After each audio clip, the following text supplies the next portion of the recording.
What's up everyone, Soul here with another sort of Convallaria video. Today I want to go over a fun team comp with Gloria and Dantalion working together. Right here, as you can see, we got Gloria in her brand new skin that just dropped. It is pretty phenomenal. I had to get it. Couldn't pass on it. So yeah, we're going to go over the team. Gloria has a place on any and all teams because she's so phenomenal. And I'm going to show you that. And then Dantalion is what we're going to build the rest of the team around and how great he can be. So as you can see right here, Gloria is on our team. If you don't know her trait and how to build her and so on and so forth, I urge you to go check out my guide on Gloria for more information. But this is how we're going into this fight. We're going to have Lance of Justice, a basic attack. We got counter attack as a reaction. We have her aura, Vow of Justice. We got Lance Longinus and Longinus Brilliance as her skills. For our weapon, we're using the double-sided halberd with the Crystal Burst armor. And then our resonance is lifesteal with the 5% damage increase. And then for our tarot, we're using the Dream of the Magician for that extra AoE damage. Next, of course, is Mr. Dantalion himself. And same on him. If you're not sure how to build him or what to do with him, I have a guide on that. So please jump on over and check that out. So for his skills, we have White Sword as his basic attack. His reaction is Air of Royalty. We have his aura for Aria, and those two do not stack, by the way, totally opposite. We're using Dawn Light and Endless Dawn as his abilities. For his weapon, we're using Newborn Blade. For his trinket, we're using the Evergreen Pendant. And for resonance, we're also using Lifesteal. We've got 5% damage increase and of course 15% life steal healing. And then we're using the Devil Tarot as his Tarot Whisper. Next up on the team, and is an absolute must, in my opinion, is Mr. Faycal. Mr. Faycal is a phenomenal unit who specializes in debuffing opponents really well, and so his place next to Dantalion is huge. For him, we've got a basic attack of Rapid Fire, a reaction of Eye for an Eye. We got Arrow of the Guardian Convallaria as his first ability. Second ability, we got Foot Sniping and lower the enemy movement. An additional debuffing right there. And then for his last ability, we got Alert Shot. On his weapon, we got Meteor Line. We're using Hunter's Intuition. And then for our resonance, we are using the Sword with the Pinnacle for that bonus to attack and defense when he is unharmed. And then we have Tower of Destruction as his Tarot Whisper. Next on the team, we're going to have a look at is Flare. Now Flare is going to be utilizing Gloria's aura, and he's going to be providing the heals to the team that we need. And so his ability right here is Merciful Strike. His reaction is Battlefield Healing. His first ability is Cure Blow. Second ability is Blessing. Last ability is Dedication. And then on him, we have him built more for Sustain. And so he's got the Hollow Axe as his weapon, Cooling Powder as his trinket, and then we put the Redemption of Judgment on him so that he can provide that judgment debuff and then strip the enemies of their buffs as he's up there doing his thing in fights. Next on the list is Night Raven. Night Raven is essential because of her ability to debuff the opponent and really make sure that we get that 20% damage buff from Dantalion's aura. For her basic attack, we've got Charge Attack. Her reaction, we've got Glare. We've got Eroding Darkness as her first ability. Next ability, we got Erosion for that single target, cheaper energy cost. And then, of course, we got Corruption, which at the end of the turn provides one level 1 attribute debuff to one enemy within 3 tiles. For her weapons, we've got the Focus Wand, because we want her to stay back and be able to do her job, not take hits.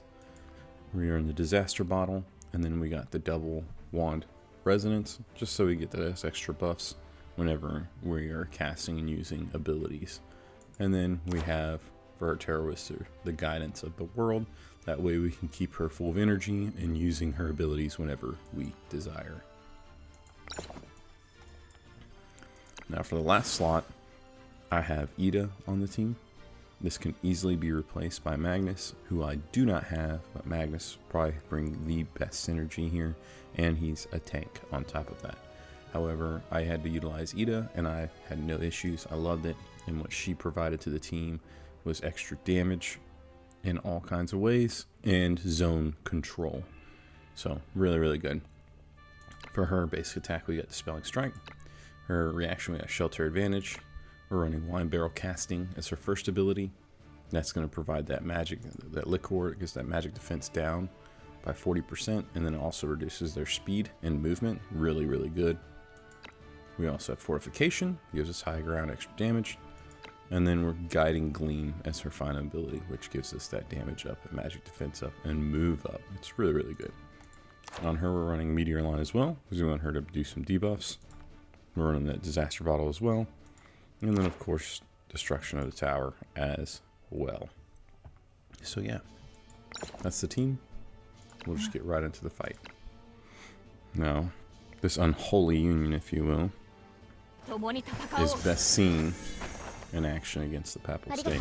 Anyone who keeps up the story knows that, yeah, without spoiling anything, there's something to be said there, something to be seen there. So these two, Iria and the Union, are going to work together to take out the Papal State here in this fight and demonstrate this team's ability. So we buff up with Gloria to start. They're moving up. No worries on that.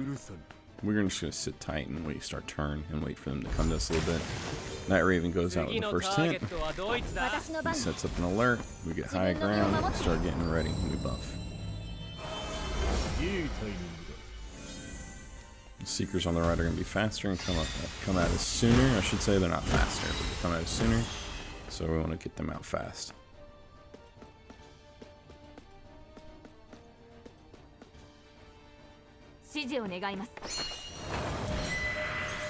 Beautiful new art. Throw that lance down.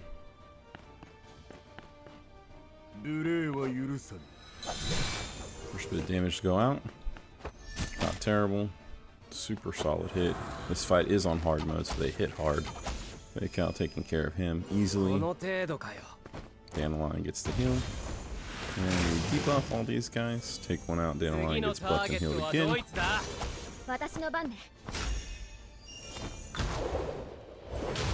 Beautiful.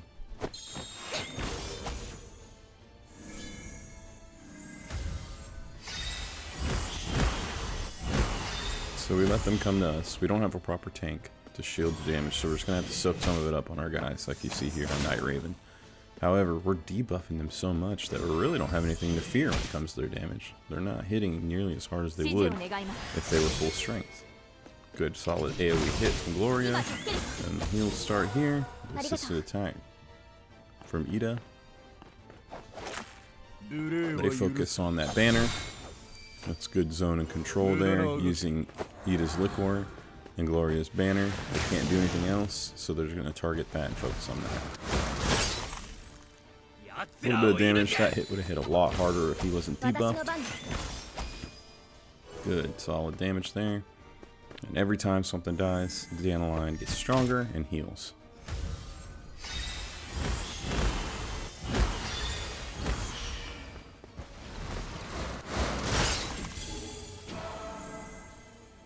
We don't mind taking that hit at all.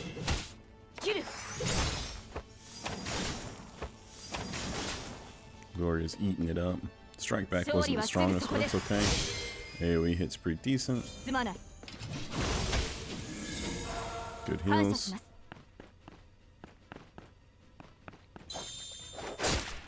So at this point, we want to kind of make sure to keep that Raven away from the trouble.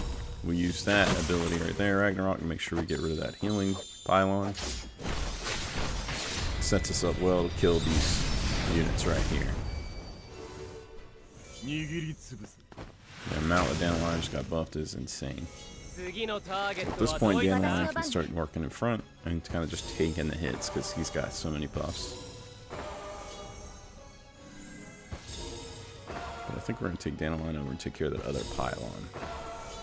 Let them heal, who cares? Now he's invulnerable. There's not much we can do. However, Faycal's alert still stops him. Taking an action. New skin is gorgeous.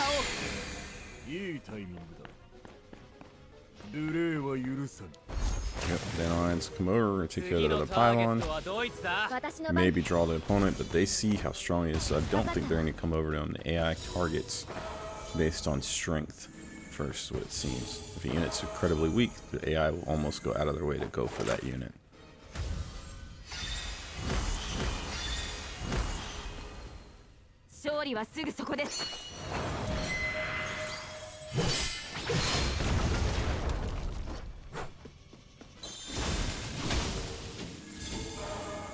Very nice.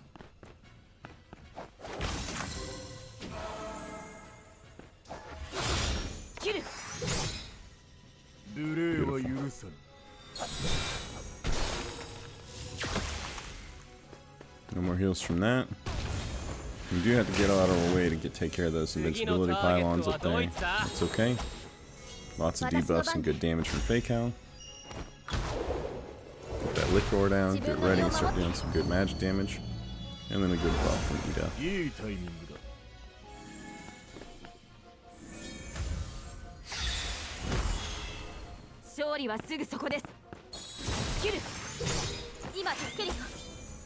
Decent little chunk of damage there. We'll take out the banner, we don't mind.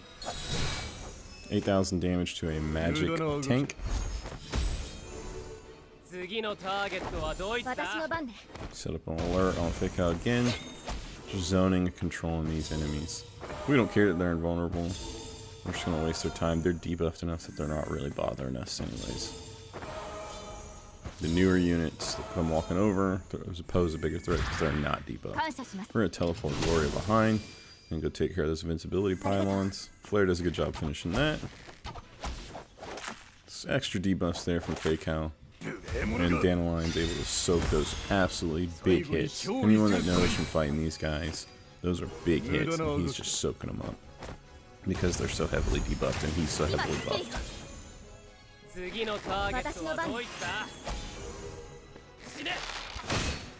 Stop her action altogether.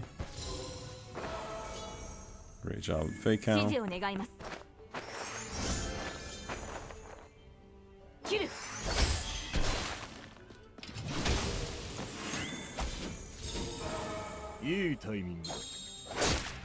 Faycal just eats that up as well. He's so heavily debuffed, the damage doesn't matter. I'll keep saying it, but it's a reality. Perfect. Decent chunk there. Angels have decent magic damage, defense, so it's pretty good damage there from Dantalion.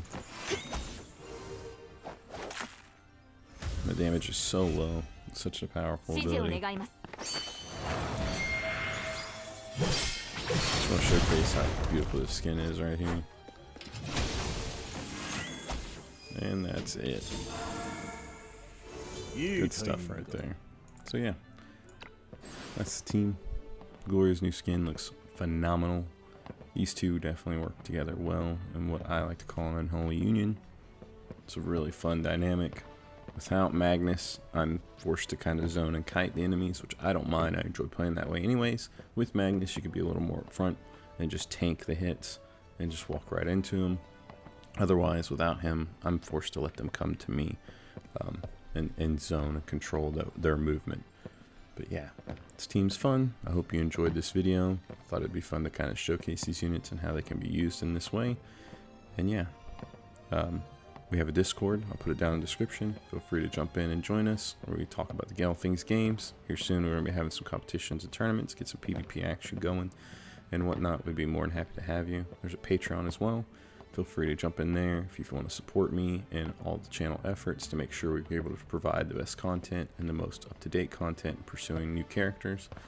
And then, of course, a huge shout out and thank you to my Patreon members, which I have right here.